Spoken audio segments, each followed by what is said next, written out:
Pengertian kurban menurut bahasa berarti dekat, sedangkan menurut istilah, pengertian kurban adalah menyembelih hewan yang telah memenuhi syarat dan waktu yang sudah ditentukan dengan niat ibadah guna mendekatkan diri kita kepada Allah.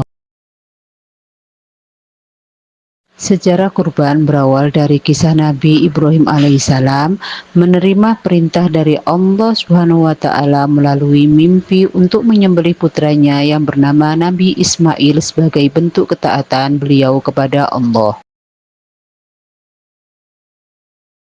Hukum berkurban adalah sunnah muakkad, sunnah yang dianjurkan untuk umat Islam yang berpedoman dari firman Allah surat Al-Kautsar ayat 1-3. Hewan yang boleh dijadikan kurban adalah hewan ternak yang telah ditetapkan dalam syariat Islam, yaitu unta, sapi, kerbau, kambing, ataupun domba.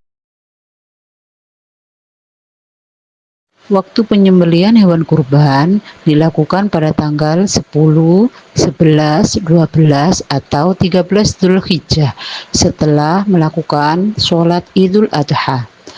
Jika sembelihan sebelum sholat Idul Adha, maka hewan tersebut dianggap sebagai sedekah biasa, bukan kurban. Syarat-syarat dari hewan berkurban diantaranya harus cukup umur. Unta minimal berumur 5 tahun, sapi ataupun kerbau minimal berumur 2 tahun, kambing minimal berumur 1 tahun, dan domba minimal berumur 1 tahun jika sudah tanggal giginya dan harus sehat dan tidak cacat. Tata cara pelaksanaan kurban: yang pertama, niat karena Allah; yang kedua, menyembelih sesuai syariat Islam; yang ketiga, pembagian daging kurban, sepertiga untuk yang berkurban, sepertiga untuk keluarga dan kerabat, dan sepertiga lagi untuk fakir miskin.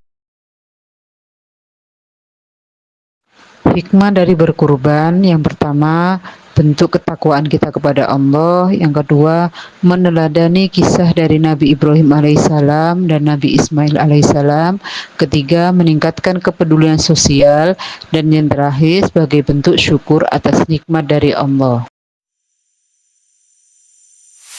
Kesimpulan dari pembahasan kurban: kurban bukan hanya sekedar menyembelih hewan, tetapi juga sebagai bentuk ketaatan dan pengorbanan dalam mendekatkan diri kita kepada Allah. Selain itu, kurban juga memiliki aspek sosial, yang mana dagingnya dibagikan kepada orang fakir miskin, keluarga, dan masyarakat sekitar, sehingga bisa mempererat ukhuwah Islamiyah. Demikian penjelasan saya tentang berkurban.